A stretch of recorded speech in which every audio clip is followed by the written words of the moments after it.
con ustedes acerca de que podíamos modificar nuestros horarios y empezar a trabajar los martes y los viernes. Y ayer, entre tantas cosas que tenía que hacer, olvidé por completo que el acuerdo había sido cambiar las fechas. Pero bueno, hoy vamos a continuar hablando de los elementos de anatomía de superficie del abdomen y de la pared abdominal. Con el objeto de que ustedes tengan una noción cercana a los accidentes que se pueden encontrar cuando observan a sus pacientes y cuando definen tratamientos, sobre todo tratamientos de reducción del panículo adiposo de la pared abdominal. Entonces vamos a volver a recordar esa topografía gruesa que hicimos de la pared abdominal para que tengan la noción. Recuerden que en muchas personas esta línea medio clavicular que pintábamos saliendo de un promontorio clavicular exagerado en el dibujo del video pasado coincide en muchos casos con la línea mamilar, y sobre esa línea mamilar se pueden presentar acúmulos de grasa que son mamas supernumerarias.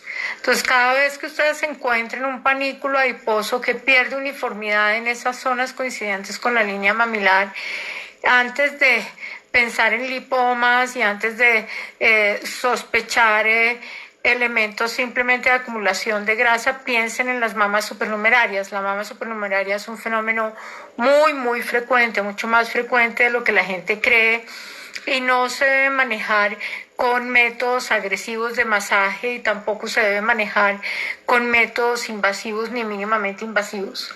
Hay que hacer una escisión quirúrgica con una importante disección de todo el globo de tejido mamario, porque es ahí donde están todos los receptores para estrógenos y progestágenos que eventualmente podrían generar en años siguientes, en la madurez o en la senectud, alguna lesión de carácter maligno. Si una mujer tiene dos mamas, tiene dos posibilidades de tener cáncer de mama, pero si tiene más de dos, pues tendrá más de dos posibilidades de tener cáncer de mama. En este dibujo de la pared abdominal hablábamos de el hipocondrio derecho, el epigastrio, el hipocondrio izquierdo, el flanco derecho, el mesogastrio, voy a tratar de ubicarlo de manera que lo vean las dos cámaras, y el flanco izquierdo, la fosa ilíaca izquierda, el hipogastrio y la fosa ilíaca derecha. Repasamos esos nombres con el objeto de empezar a conversar acerca de qué cosas podemos ver en cada lugar. Nosotros podemos encontrar que en el hipocondrio derecho se proyectan el lóbulo derecho del hígado y la vesícula biliar. Entonces, muchas veces los fenómenos dolorosos o las molestias que tenemos a la palpación pueden ser consecuentes a lesiones en esa zona. En el epigastrio se proyectan el antro gástrico, el duodeno, la ampolla de Vater, que es un lugar en el duodeno donde se eyaculan los jugos pancreáticos y la bilis. Detrás de ellos está el páncreas, particularmente la cabeza y el cuerpo del páncreas se proyectan en el epigastrio.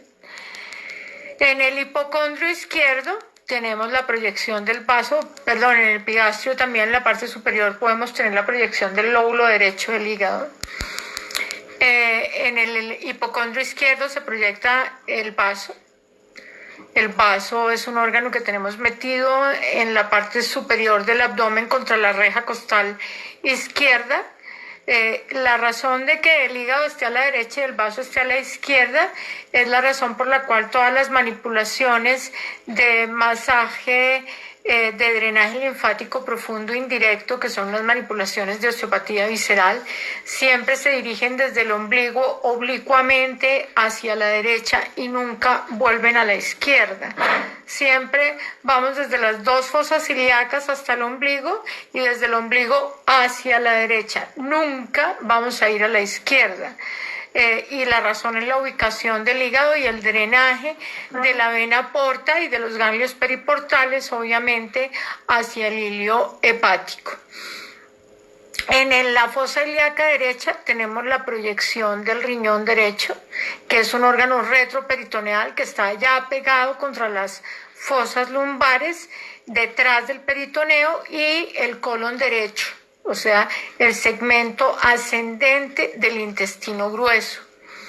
En el mesogastrio tenemos proyectadas todas las asas delgadas, todo el intestino delgado está paseando por el estómago, está ocupando, el abdomen. Qué palabra tan equívoca usar la palabra estómago en ese momento. Todo el intestino delgado transita en la cavidad abdominal. A la izquierda de la línea media podremos palpar incluso en personas delgadas el pulso de la arteria aorta, y a la derecha de la línea media se proyecta la vena cava inferior. En la fosa ilíaca izquierda pues tendremos la proyección del riñón izquierdo y del segmento descendente del intestino grueso, el colon izquierdo o colon descendente. En la línea subcondral, que se separándonos esos tres segmentos superiores con los tres segmentos inferiores que acabamos de hablar, podemos proyectar el colon transverso, que es ese segmento del colon que va de derecha a izquierda. El colon ascendente hace un doblez a nivel del hipocondrio derecho, que es el ángulo hepático del colon, y se extiende de manera curvada hacia abajo, hacia la izquierda, y asciende un poco allá metido, de tal manera que en el hipocondrio derecho también tenemos la proyección del ángulo hepático del colon, y en el hipocondrio izquierdo tenemos la proyección del ángulo esplénico o ángulo izquierdo del colon, para luego descender el colon descendente por el flanco izquierdo. En la fosa ilíaca izquierda tendremos la proyección del colon sigmoide. El colon hace una curvatura para luego ubicarse posteriormente de nuevo en la línea media a nivel del hipogastrio como recto o ampolla rectal. En la fosa ilíaca izquierda tenemos un punto que representa una pequeña estrechez del uréter. El uréter, que es el conducto que deriva la orina desde los riñones hacia la vejiga. El uréter tiene una pequeña estrechez arriba en la unión pielocalicial y otra pequeña estrechez abajo antes de llegar a la vejiga. En esos puntos con frecuencia hay fenómenos de carácter inflamatorio asociados a las infecciones urinarias. Entonces ahí tenemos puntos renales dolorosos, uno en el flanco izquierdo y otro en la fosa ilíaca izquierda, uno en el flanco derecho y otro en la fosa ilíaca derecha. En las mujeres, aunque no está ubicado el órgano dentro de la fosa, se proyectan los dolores del ovario el del ovario izquierdo en la fosa ilíaca izquierda y del ovario derecho en la fosa ilíaca derecha. En el hipogastrio se proyecta la vejiga llena, el útero grávido se palpa y se observa en el hipogastrio, y detrás de ellos está el recto, que es un segmento descendente del intestino grueso que va a terminar en la ampolla rectal y se va a abrir al exterior a través del esfínter anal. En la fosa ilíaca derecha pues tendremos la proyección del ciego, se llama ciego porque es como una especie de bolsa. En él desemboca el ilium, que es el último segmento del intestino delgado. El ciego es el primer segmento del intestino grueso, y ahí hay una válvula que se llama la válvula iliocecal o válvula de los boticarios. Se llamaba así porque los enemas que aplicaban los boticarios en la antigüedad no pasaban de ahí, no pasaban de esa famosa válvula iliocecal. Ilio de ilium, cecal de ciego. El ciego, que es el primer segmento del intestino grueso, tiene una proyección importante y una ubicación en la fosa ilíaca derecha. Al ciego está pegado el apéndice cecal. Apéndice es algo que está pegado a, y cecal, que es del ciego. El apéndice cecal está estructural y anatómicamente unida al tracto digestivo, pero es un órgano del sistema inmunitario. Muchos estudios apuntan a que es el equivalente de la bursa de Fabricius en los humanos.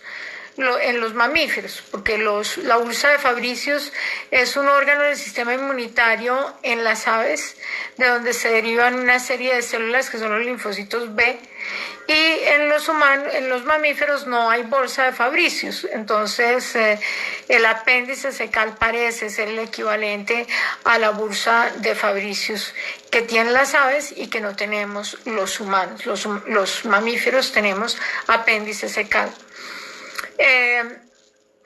Esa es más o menos la proyección de los elementos en la cara anterior del abdomen. En la cara posterior tendremos las masas paravertebrales de los cuadrados lumbares al lado del lado de la columna vertebral que está en la línea media. Y obviamente allí podremos tener representaciones dolorosas que tienen que ver con las terminales nerviosas de las raíces lumbares y que tienen que ver también con fenómenos irritativos del riñón. Entonces muchas veces podemos dar pequeños golpes en la fosa lumbar, hay una leve sacudida del riñón y hay un dolor intenso, y eso es uno de los signos de enfermedad inflamatoria que está comprometiendo el riñón. Eso en cuanto a la pared abdominal. Fíjense cómo los órganos pélvicos tienen una proyección hacia el abdomen. Los órganos pélvicos no tienen una representación superficial, pero sí tienen una proyección. Particularmente en la mujer, donde el útero va a crecer, y al crecer el útero entonces asciende, y obviamente también ascienden las trompas, y como las trompas están ligadas a los ovarios por un ligamento que se llama el ligamento tubo-ovárico, entonces también ascienden los ovarios. Eso en condiciones de gravidez. Sin embargo, hay una cantidad de terminales nerviosas que están relacionadas, y por esa razón hay dolor de las fosas ilíacas. Es importante descartar problemas ováricos. Les decía la vez pasada que nos encontramos que el abdomen es la caja de Pandora. El abdomen es la caja de Pandora porque tiene una cantidad de órganos y uno tiene que tener mucha agudeza clínica para hacer el análisis de la condición abdominal y poder llegar a conclusiones claras que puedan eventualmente salvar la vida de un paciente o ahorrarle un procedimiento quirúrgico inútil. Además, porque los procedimientos quirúrgicos inútiles no solo redundan en el desgaste económico y el desgaste físico de los individuos, sino en la amplia posibilidad de complicaciones cuando un individuo se interviene sin ser necesaria la intervención de la cavidad abdominal. Tratar el abdomen es de sumo cuidado. Hay una cantidad de técnicas manuales en las cuales trabajamos la pared abdominal y hacemos una serie de compresiones directas para trabajar los músculos, y a través de esas compresiones directas también hacemos unas manipulaciones indirectas que van a impactar los órganos en la cavidad abdominal. Particularmente, por ejemplo, hacemos un masaje que es el masaje colónico, con el cual hay que tener sumo cuidado porque si lo hacemos inadecuadamente podremos tener un aumento en la impactación fecal o podremos tener un aumento de la presión en ciertos lugares, causando complicaciones como inflamación o ruptura diverticular. Entonces no es tan sencillo pensar que las técnicas manuales, por el hecho de ser técnicas no invasivas, no van a causar ningún problema. Por otra parte, cuando tenemos pacientes añosos que pueden tener fenómenos ateromatosos, es decir, de placas adheridas a la pared de la arteria aorta, si nosotros hacemos una inadecuada manipulación, podemos desprender trombos o desprender fragmentos de la placa que pueden terminar obstruyendo las arterias en los miembros inferiores. Si el paciente tiene algún problema degenerativo de la pared de la aorta y hacemos manipulaciones agresivas, hola Mónica, qué placer que estés aquí, y hacemos manipulaciones muy agresivas en la pared abdominal, podemos causar una ruptura del aneurisma aórtico, y un aneurisma aórtico no nos da 5 minutos. Entonces, mi recomendación para todas las personas que hacen estética y técnicas manuales es que repasen un poquito sobre la anatomía de superficie de la pared abdominal y que aprendan a hacer una palpación, así como aprendimos a hacer la palpación de mama y el autoexamen de mama, podemos aprender a hacer una palpación abdominal suave para determinar cuáles son las condiciones gruesas de la pared abdominal y de los órganos dentro de la cavidad, con el objeto de definir qué tipo de manipulaciones y qué intensidad en las manipulaciones vamos a usar durante nuestras técnicas manuales. Por otra parte, además de tener bien clara la ubicación de los vasos y de las estructuras sanguíneas y linfáticas dentro de la cavidad abdominal, también tenemos que tener claro cómo es el tránsito intestinal antes de tomar decisiones de hacer ciertas maniobras de masaje, repito, sobre todo el masaje colónico. En técnicas manuales hay un fenómeno muy interesante que es un fenómeno cultural en todo el mundo, yo creo, que son los sobanderos. En México les llaman los hueseros. En Europa he visto unos que se llaman tragafuegos porque hacen trabajo de manipulaciones en personas que tienen dolor o en personas que han tenido antecedentes de quemaduras. Y aquí los llamamos sobanderos. De manera muy irónica, hay una zona de Bogotá cerca del Instituto de Medicina Legal donde muchos se publicitan como sobanderos que han trabajado en el Instituto de Medicina Legal. Trabajar con cadáveres no es lo mismo que trabajar con seres vivos. Un cadáver se puede manejar con cierta violencia y de hecho hay algunos elementos violentos que hay que hacer en tanatopraxia para poder mantener el cadáver en la posición ritual que nosotros usamos en todos nuestros rituales funerarios, y manejar con los seres vivos no es igual. Hay que saber mucha anatomía, hay que saber mucha fisiología, y los sobanderos y los hueseros hacen una cosa que se llama ubicar el cuajo o cuajar el cuajo o subir el cuajo. La situación es que dentro de la cultura popular y dentro del concepto popular de la enfermedad diarreica o los borborismos intestinales están dados porque no cuaja el cuajo. La gente tiene la idea de que si come, si la comida la hace papilla en la boca y si luego la comida se va a poner dura para hacer la materia fecal, es porque debe haber algún órgano o alguna sustancia que cuaja la materia fecal, es decir, que la compacta. Eso es parte del concepto popular de la fisiología. Entonces se supone que cuando las personas tienen diarrea o que cuando las personas tienen ruido de movimiento de líquidos y gas en la cavidad abdominal es porque no está cuajando el cuajo.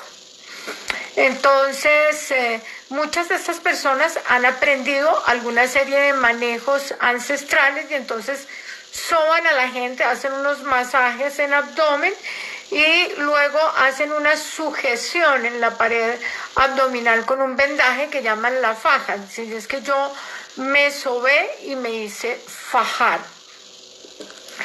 Resulta que la razón por la cual estos fenómenos tienen cierta utilidad en la salud de las personas es porque las técnicas de masaje que usan, que tuve la oportunidad de observar cuando hice mi servicio social en San Vicente del Caguán y que he tenido la oportunidad de observar con los años en algunas personas que han sido alumnos míos después de haber sido sobanderos por muchos años. Trabajo bien interesante y bello el que Dios me dio la oportunidad de tener con estas personas, porque tuvimos la oportunidad de intercambiar haceres y saberes y de mejorar todos y entender yo por qué es que a ellos les funcionan las cosas así. Entonces, a mi modo de ver, lo que ellos realmente hacen son unas manipulaciones que están definidas por las técnicas de osteopatía visceral. En esas manipulaciones hacen unos movimientos armónicos laterales que son muy coherentes con los movimientos del tránsito del intestino delgado dentro del abdomen. El intestino delgado tiene unas primeras asas en sentido horizontal y luego unas asas siguientes en sentido vertical para terminar en la válvula iliocecal. Entonces lo que hacen es como armonizar el contenido del intestino delgado a través de las manipulaciones y luego hacer unas maniobras de drenaje. Y de drenaje que infortunadamente para ellos las terminan primero a la derecha y luego a la izquierda y luego a la derecha y luego a la izquierda, pero realmente esas maniobras solo deben terminar a la derecha porque el drenaje, el retorno vascular del intestino va por la vena porta y la vena porta termina a la derecha. De hecho, además la vena porta recibe la esplénica, o sea, la esplénica viene de izquierda a derecha también, entonces no hay ninguna razón para terminar esas maniobras a la izquierda. Pero bueno, ese tipo de maniobras que hacen estos personajes causa una disminución del edema de la pared intestinal, causa una hormonización del contenido de líquidos y gases dentro del intestino, disminuyen los borborismos y disminuye la diarrea porque al desedematizarse la mucosa intestinal y la pared del intestino mejora la capacidad de absorción y entonces disminuye la diarrea. Entonces no se trata de cuajar el cuajo, sino que se trata de mejorar las condiciones del contenido intestinal. Por otro lado, el famoso fajado, sobre todo esos fajados que hacen fuerte con importante compresión, lo que buscan es reemplazar la resistencia de la pared abdominal. En la charla la vez pasada decíamos que la musculatura de la pared abdominal tiene la función mecánica de ofrecer resistencia a la tendencia expansiva de los líquidos, sólidos y gases contenidos en la cavidad abdominal. Entonces, cuando tenemos una pared abdominal laxa, porque tenemos una musculatura que nunca hemos trabajado, o porque tuvimos una diastasis de los rectos, o porque tenemos una pésima postura con imbalance pélvico y entonces disminuye la tensión de la musculatura, eso hace que no haya un apropiado flujo de los fluidos dentro del tracto gastrointestinal. Entonces lo que hacen estas personas cuando colocan esos medios de soporte y esas fajas es soportar ese flujo y de hecho muchas personas que venden fajas hablan de cómo estas prendas que ellos venden le ayudan a los pacientes a mejorar su hábito intestinal, cosa que es cierta, pero tienen el inconveniente de agravar el fenómeno de hipotonía muscular de la pared abdominal. Sostener el tono de la pared abdominal es de vital importancia para el buen funcionamiento del tracto digestivo y genitourinario y también para la comodidad y la armonía estética de nuestros pacientes. Así que simplemente colocar una elastocompresión externa no es suficiente. Y en cuanto al dolor lumbar, obviamente los que hacemos técnicas manuales sabemos que nada mejor que un tratamiento de manipulación de tejido profundo con una buena estrategia de relajación de la musculatura paravertebral lumbar y una disciplina apropiada de ejercicios de fortalecimiento para lumbar. Colocar fajas de soporte lumbar solo está indicado cuando las personas tienen una condición ocupacional que les obliga a tener demasiada actividad de flexión del tronco, ya que la flexión del tronco impone unas cargas inadecuadas a la columna lumbar y agrava todos estos fenómenos de imbalance y de espasmos dolorosos. El uso permanente de estas fajas de soporte no es adecuado porque terminan disminuyendo las fuerzas que tiene que ejercer el cuadrado lumbar durante la marcha, porque él es el músculo que mantiene junto con la mecánica de la musculatura glútea en la extensión del muslo el tronco erecto durante la marcha. Entonces no es lo más indicado utilizar soportes salvo que los pacientes tengan fenómenos de inestabilidad de columna lumbar por razones congénitas o por razones adquiridas. Creo que esto es todo lo que teníamos que hablar sobre la condición del abdomen. En lateral Importante tener en cuenta que los ijares no tienen estructura ósea, que los ijares, la única banda muscular que tienen es la del transverso, porque los oblicuos, tanto el oblicuo mayor como el oblicuo menor son anteriores, y que es una zona en la cual también hay que trabajar intensamente el tono muscular para poder perfilar la cintura, tanto en los varones como en las mujeres. Manejar el tono del transverso del abdomen es de vital importancia para que haya una compresión de la zona y haya una apariencia de cintura, no importa si estamos hablando del cuerpo de un varón o del cuerpo de una mujer. Y los ejercicios del transverso abdominal tienen que ser ejercicios voluntarios y sin carga. Tatiana, ¿cómo estás? Los ijares son ese espacio que hay en la cara lateral del abdomen entre el borde costal y la cresta ilíaca. La gente popularmente los llama flancos, pero eso es incorrecto. Los flancos están adelante en la pared abdominal anterior, al lado y lado de la línea medio clavicular o línea mamilar.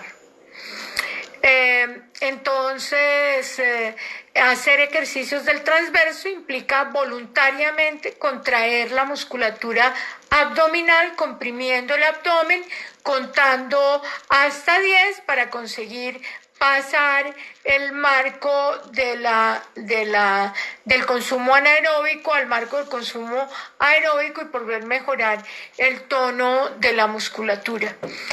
Importantísimo fortalecer los flancos, sobre todo fortalecer los ijares, sobre todo en las personas que practican deportes violentos. Esos deportes en los cuales se dan golpes, casi todos los que tienen que ver con artes marciales, ya sea de Oriente o de Occidente, tienen que tener una mayor fortaleza no solo de sus rectos anteriores, sino de sus transversos. Entonces, creo que por hoy terminamos. Nos vemos el próximo viernes en la tarde. Vamos a trabajar muy interesantemente sobre periné. Y sigan pensando, por favor, qué quieren, si que empecemos a trabajar por miembro inferior o por miembro superior. Un abrazo para todos y cada uno y disfruten de este tiempo. No olviden cuidarse, cuidarnos nosotros mismos. Representa cuidar a los demás, representa que nuestros seres queridos no se van a enfermar por causa de su contacto con nosotros. Tapabocas en lugares públicos, lavado de manos frecuente y gel antibacterial cuando hagamos uso de objetos de dominio público. Muchas gracias. Feliz día.